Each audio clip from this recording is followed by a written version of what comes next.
Merci Madame la Présidente. Très rapidement, puisque beaucoup de choses ont été dites de manière assez convergente, me semble-t-il, par un certain nombre de groupes et à l'instant même par Josefa Giacometti. Donc, je ne vais pas alourdir le débat plus que de raison, simplement dire d'autres choses complémentaires, évoquer les amendements que notre groupe a préparés et prévu de déposer et donc de défendre.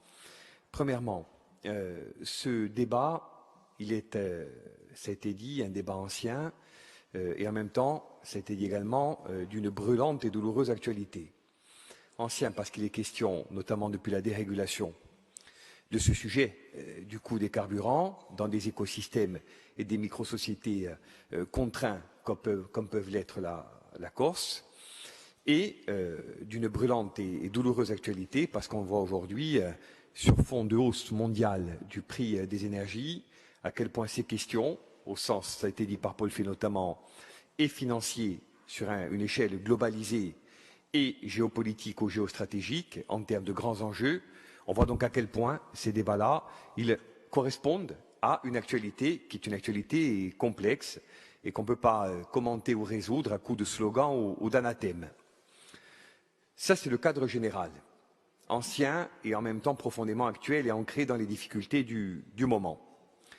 Deuxième constat, ce rapport, de notre point de vue, pour le groupe Avancem, il est un remède ou un antidote à tous ceux qui disent depuis un moment déjà qu'il convient d'opposer, en tous les cas ne le disent-ils pas aussi clairement, mais c'est ce qu'ils laissent entendre, le débat institutionnel et les problèmes du quotidien. S'il y a un sujet qu'on ne pourra pas résoudre au fond, et encore faut-il qu'on ait l'honnêteté intellectuelle de se le dire, sans évolution législative, et en l'espèce sans octroi à la collectivité dans laquelle nous siégeons d'un pouvoir réglementaire, c'est celui-là. Après, on peut tourner et virer pendant encore des années. Bien sûr qu'on va avoir et qu'on doit avoir une action sur le prix du carburant à la pompe. Mais la vérité, c'est que si l'on veut résoudre fondamentalement et durablement ce sujet-là, il faut que cette Assemblée ait la faculté de réglementer, en vertu d'un pouvoir réglementaire dit de plein droit.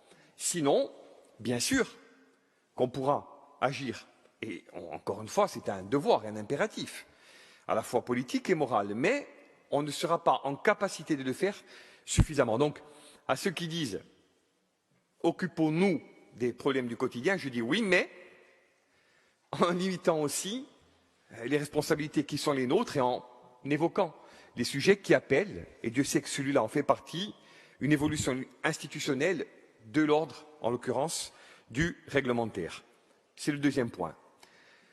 Troisième point, ce débat il est fondamental, mais moi il me gêne un petit peu, parce qu'il a à la fois très bien et très mal démarré. Quand on est à Paris, à Lyon, à Strasbourg ou je ne sais où, il est facile de dire tel groupe, tel ensemble, telle station, etc., tel opérateur. Quand on est chez nous, c'est plus compliqué. Parce que la petite station de village, dans laquelle on va trouver des produits de première nécessité, en même temps qu'un litre de carburant ou autre, elle participe, et je pèse mes mots, d'une forme de service public, dont nous ne voulons pas qu'elle soit amalgamée à ces stations ou à ces groupes qui procèdent de la situation monopolistique qui a été décrite, et à raison, politiquement, en même temps qu'objectivée, par les premiers éléments nous revenant de la Haute Autorité de la concurrence. Donc, les choses sont posées, et pour notre part, attention, mais je sais que c'est un soin et une nécessité qui sont partagées, de ne pas stigmatiser ceux des nôtres qui, de quelque côté de la barrière qui se situent, en fonction de réalités vécues, d'histoires partagées ou pas, sont confrontés à cette situation. Mais quand on a posé ça, et j'en aurais terminé des considérations liminaires, on ne doit pas s'interdire pour autant d'avoir une action au fond. Alors, pour notre part, les choses elles sont très claires. Faut-il envoyer des gens siéger dans un conseil d'administration? La réponse c'est non. Pour nous. Après on en discute. Il n'y a pas de vérité révélée, moi je n'ai pas de religion, mais j'ai une conviction. Au mieux, c'est une caution. Au pire, c'est un piège. Une caution parce que la collectivité de Corse, c'est 1,3 milliard ou 400 millions, que sais-je, de budget, des milliers d'agents, la première collectivité de Corse. On ne va pas aller compter les points dans des conseils d'administration au sein desquels nous n'aurons, et pour cause, aucune espèce de prérogative. Alors de deux choses l'une. Soit l'on considère qu'on a vocation à entrer au capital, au sens des dépôts, et à ce titre à budgétiser dans un contexte extrêmement contraint, confère la discussion d'hier sur la Corsica Ferries, les montants qui nous permettraient de l'envisager, mais à ce stade, c'est mission impossible, parce que ça renvoie aussi à la comptabilité générale et à des principes qui, pour l'instant, nous sont un peu éloignés. Soit l'on considère que ce n'est pas le cas, ce qui n'est pas à ce stade forcément notre position, Josépha l'a un peu dit, et à ce compte-là, pourquoi envoyer des gens qui seront des témoins passifs d'une évolution qui leur échappera en tout point. Donc nous, de ce point de vue-là, je le dis tranquillement et sans acrimonie, nous ne sommes pas d'accord. Deuxième point, ça a été dit également, la problématique de l'approvisionnement. Indépendamment de la question d'une entrée au capital sur des PLC, le sujet de fond, c'est en quoi la situation d'approvisionnement est-elle historiquement aussi contrainte.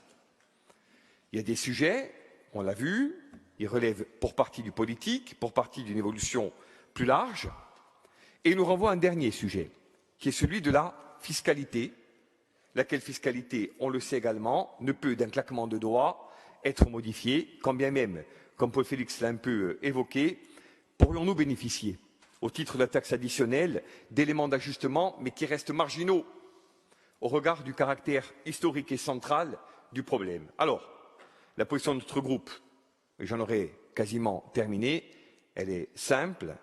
Premièrement, faire écho à des préoccupations anciennes, telles que partagées par le corps social, par le peuple corse, dont nous sommes ici, toutes et tous, les relais et les ambassadeurs, dire en quoi elles correspondent à des problématiques plus vastes et en quoi notre île n'est pas, comme on a tendance à le dire, l'île de toutes les dérives et de tous les surcoûts.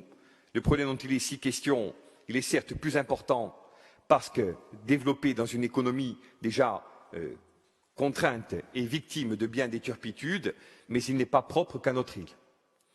Deux, il ne saurait être résolu durablement sans cette évolution et sans cette capacité à bénéficier dans les meilleurs délais. Je ne crois plus en l'adaptation réglementaire, on en a tous fait notre deuil.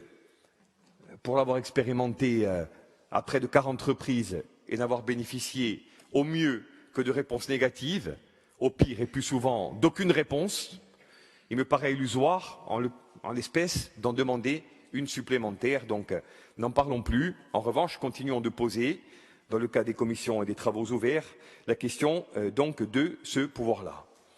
Troisièmement, travailler sur ces deux leviers, la question de l'approvisionnement et des circuits contraints, la question de la fiscalité et la façon dont elle vient constituer le prix final du carburant à la pompe. Paul Félix évoquait, on l'a un peu regardé au sein du groupe, la question du L752, et j'en ai fini, -27. Bien sûr que ça relève de territoires qui ne sont pas constitutionnellement couverts par les mêmes dispositions, puisqu'on parle ici de ce qui relève de l'article 73. Mais néanmoins, et je le redis en conclusion, ça peut être une des pistes que nous devons envisager. Terminer en vous redisant notre opposition à une présence de la collectivité à ce titre-là, et en vous proposant également, d'une part, dans notre amendement numéro 1, que nous soyons un peu plus clairs quant à l'autorité de la concurrence et au fait que nous mandations donc le président de l'exécutif et à travers lui la collectivité pour la saisir sur sa compétence contentieuse au sujet des marchés relatifs à l'approvisionnement, au stockage et à la distribution, et également dans l'amendement numéro 2, que nous puissions être un peu plus clairs quant aux situations de surmarge.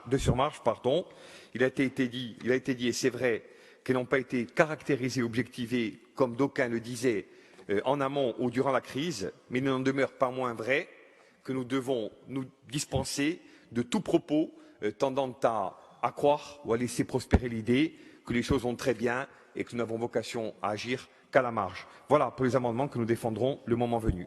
Merci. Pour être précis et ne pas refaire le débat de fond, il a déjà eu lieu en session et en commission. Simplement expliquer notre vote et dire les choses suivantes.